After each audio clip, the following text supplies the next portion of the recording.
Pernah tak anda terfikir, kenapa bila kita minta tolong, ada macam-macam cara nak cakap? Boleh tolong hulurkan garam tu berbanding dengan hulurkan garam. Maksudnya sama, tapi kenapa satu ayat tu rasa lebih sopan? Selamat datang. Hari ini kita akan bongkar rahsia di sebalik cara kita bercakap. Nampak macam soalan remeh kan? Tapi sebenarnya, pilihan perkataan kita tu, ia mencerminkan satu sistem sosial yang sangat kompleks.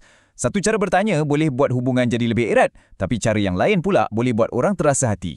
Jadi, apa sebenarnya yang berlaku? Jom kita bedah siasat sama-sama. Okey, ini pelan perjalanan kita untuk hari ini. Mula-mula kita akan fahamkan dulu kenapa kesantunan ni penting sangat. Lepas tu kita akan selam lebih dalam dua teori utama yang jadi macam tulang belakang dalam komunikasi kita. Kemudian kita akan tengok macam mana teori-teori ni dikembangkan lagi. Dan yang paling best, dekat hujung nanti kita akan sama-sama bina satu kit alatan yang praktikal yang anda boleh terus guna lepas ni. Baiklah, jom kita mulakan. Pertama sekali, kita kena faham yang kesantunan ni bukan sekadar pasal adab atau jadi orang baik tau. Ia sebenarnya satu alat sosial yang sangat-sangat berkuasa dalam hidup kita. Cuba bayangkan setiap perbualan kita ni macam satu mesin dengan gia-gia yang bergerak.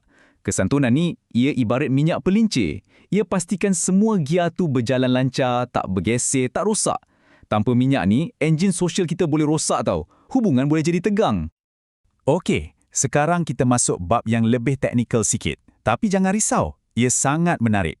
Jom kita tengok dua model klasik yang jadi asas kepada semua pemahaman kita tentang kesantunan dalam bahasa. Boleh kata, inilah ibu kepada semua teori lain. Ini teori yang paling power. Teori penjagaan muka. Kita sebagai orang Malaysia mesti faham sangat konsep jaga air muka kan? Inilah dia. Muka tu adalah maruah kita, image sosial kita. Jadi, setiap kali kita bercakap, ia macam satu tarian. Kita cuba jaga muka kita dan pada masa yang sama, kita tak nak jatuhkan muka orang lain. Dalam teori ni, muka ada dua jenis. Satu, muka positif. Ini adalah keinginan kita nak rasa disukai, dihargai, diterima dalam kumpulan. Lagi satu pula, muka negatif. Ini bukan benda jahat tau. Ia cuma keinginan kita untuk bebas, tak nak diganggu, tak nak dipaksa buat sesuatu. Jadi, bila kita cakap, maaf ganggu, boleh tolong, sebenarnya kita tengah jaga muka negatif dia. Kita bagi dia ruang untuk kata tak boleh tanpa rasa serba salah. Seterusnya, kita ada modal dari Lakoff. Yang ini, dia lebih praktikal. Dia tak cakap pasal teori yang rumit, sebaliknya dia bagi kita 3 peraturan mudah. Anggap je macam peraturan asas dalam satu permainan sosial untuk pastikan semua orang main dengan elok. Tengok ni, simple je kan? Nombor 1, jangan memaksa. Maksudnya, elakkan daripada membebankan orang lain. Nombor 2, beri pilihan. Jangan buat orang rasa terperangkap. Dan nombor 3, buat orang lain rasa selesa. Rasa dihargai. Sebenarnya, peraturan 1 dan 2 tu menjaga muka negatif, manakala yang ketiga menjaga muka positif. Nampak? Ringkas tapi sangat berkesan. Okey, dua teori asas tadi memang hebat. Tapi, kita semua tahu kan, komunikasi dalam dunia sebenar ni jauh lagi kompleks. Jadi, mestilah ada pengkaji lain yang datang dan tambah baik lagi model-model ni untuk masukkan elemen-elemen yang lebih mendalam, lebih realistik.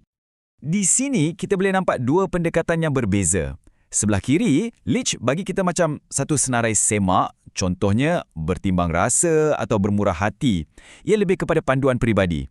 Sebelah kanan pula, Fraser kata, setiap perbualan ni ada kontrak sosial yang tak bertulis. Maksudnya, dalam setiap situasi, borak dengan kawan, mesyuarat dengan bos, ada peraturan dan jangkaan yang kita semua faham secara automatik. Tapi kan, semua peraturan dan teori jaga muka ni macam tak cukup lagi. Macam mana pula dengan faktor budaya? Apa yang sopan kat Malaysia, mungkin tak sopan kat tempat lain. Dan cara kita cakap dengan kawan baik, tentulah tak sama dengan cara kita cakap dengan bos kan? Di sinilah dua model terakhir ni main peranan. Dua model terakhir ni tambah lapisan yang sangat penting. Spencer O.T. kata matlamat utama kita bukan sekadar jaga muka, tapi untuk uruskan hubungan supaya ia kekal harmoni. Gu pula ingatkan kita pasal budaya. Contohnya, dalam banyak budaya Asia, sikap merendah diri itu sendiri adalah satu bentuk kesantunan yang sangat tinggi nilainya. Baiklah, kita dah bincang banyak teori. Mungkin ada yang rasa pening sikit. Jangan risau. Sekarang bahagian yang paling best, yang paling praktikal. Macam mana kita nak guna semua ilmu ni dalam hidup kita seharian. Jom kita bina kit alatan kita. Petikan ni memang tepat sangat. Bila kita faham model-model ni, ia bukan setakat pengetahuan am. Ia adalah satu kemahiran, satu superpower yang boleh bantu kita memimpin, mempengaruhi dan paling penting, berhubung dengan orang lain dengan lebih baik. Jadi, macam mana nak guna? Mudah je. Lain kali sebelum anda nak minta tolong, cuba berhenti sekejap dan tanya diri sendiri 3 soalan ni. Pertama, macam mana aku boleh jaga muka dia? Kedua, apa kontrak sosial dalam situasi ni? Aku tengah cakap dengan siapa? Dan ketiga, apa matlamat utama aku? Nak siapkan kerja atau nak jaga hubungan? Dengan 3 soalan ni je, anda dah pun guna semua teori yang kita belajar tadi. Inilah rumusan utamanya. Semua model yang kita bincangkan ni bukan sekadar teori dalam buku teks. Anggaplah ia macam kod pintas atau cheat code yang boleh bantu kita navigasi dunia sosial yang kadang-kadang rumit ni, supaya kita boleh capai apa yang kita nak dengan lebih lancar dan harmoni. Okey, sebagai penutup, saya nak tinggalkan anda dengan satu soalan untuk difikirkan.